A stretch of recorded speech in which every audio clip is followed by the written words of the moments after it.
Shalom, selamat pagi Bapak Ibu serta saudara yang dikasih oleh Tuhan.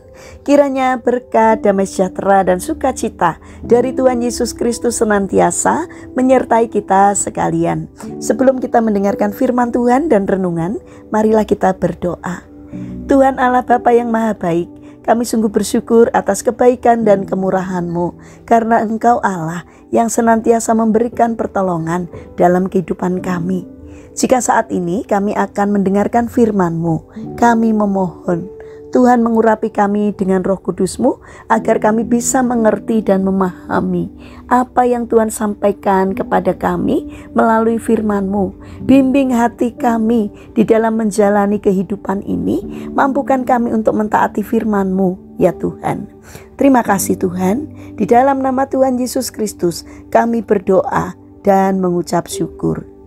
Amin. Bapak Ibu serta saudara yang terkasih, bacaan firman Tuhan saat ini diambil dari TB2, Kitab 2 Raja-Raja pasal 7 ayat 2. Demikianlah sabda Tuhan. Tetapi perwira yang menjadi ajudan raja menjawab abdi Allah, katanya, sekalipun Tuhan membuat tingkap-tingkap di langit, bagaimana mungkin hal itu terjadi? Jawab abdi Allah, sesungguhnya engkau akan melihat dengan matamu sendiri, tetapi engkau tidak akan makan apa-apa darinya.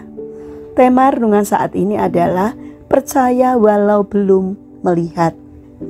Bapak Ibu serta saudara yang dikasih oleh Tuhan Yesus Kristus, di sebuah desa kecil hiduplah seorang ibu yang tekun berdoa.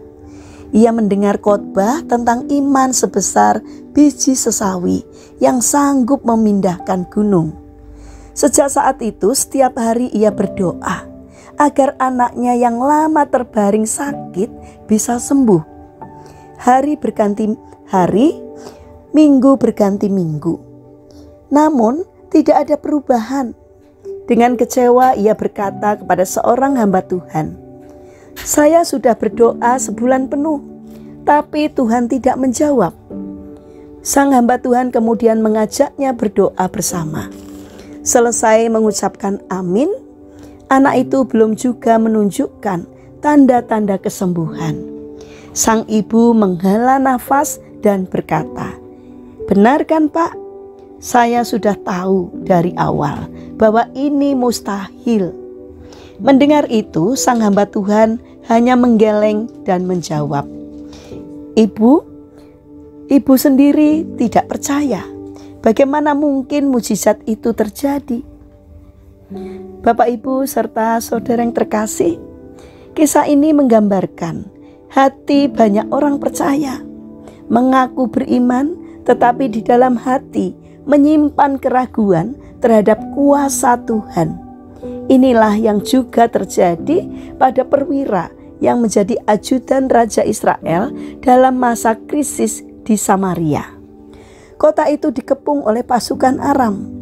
Harga bahan makanan melambung tinggi dan rakyat kelaparan. Di tengah situasi yang mencekam itu, Elisa menjanjikan janji Tuhan, besok keadaan akan berubah total. Harga makanan akan murah sekali. Namun sang perwira menolak percaya. Ia mengejek, sekalipun Tuhan membuka tingkap langit, masakan hal itu mungkin terjadi? Kata-kata itu menunjukkan hatinya yang tidak percaya. Ia melihat keadaan, bukan melihat Tuhan.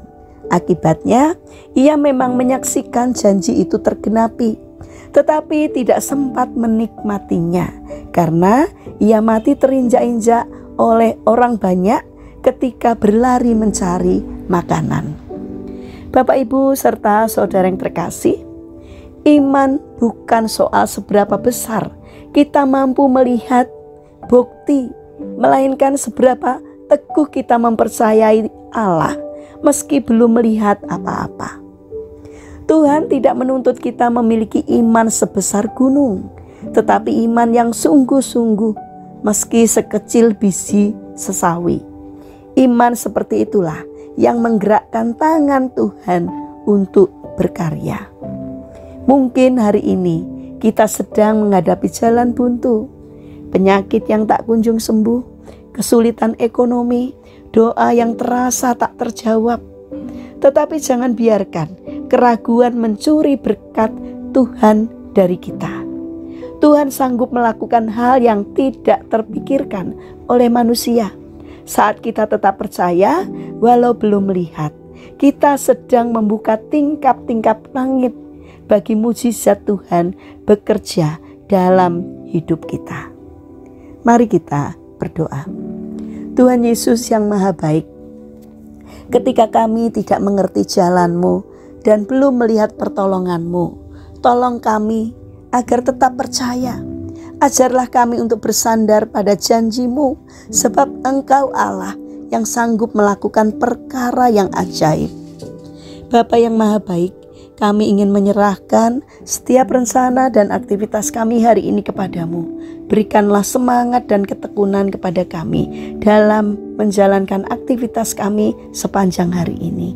Berkati apapun yang boleh kami kerjakan, supaya dapat menjadi berkat bagi kami dan juga bagi setiap orang yang kami jumpai sepanjang hari ini. Kami berdoa bagi mereka yang terbaring sakit, kami mohon belas kasih dan kemurahan-Mu. Kiranya Tuhan berkenan hadir untuk menjamah dan menyembuhkannya. Terima kasih Bapa, kami serahkan doa dan permohonan kami hanya kepada Allah yang hidup, yang kami kenal di dalam nama Tuhan Yesus Kristus. Amin. Puji Tuhan Bapak Ibu serta saudara yang terkasih, selamat hari Minggu, selamat beribadah.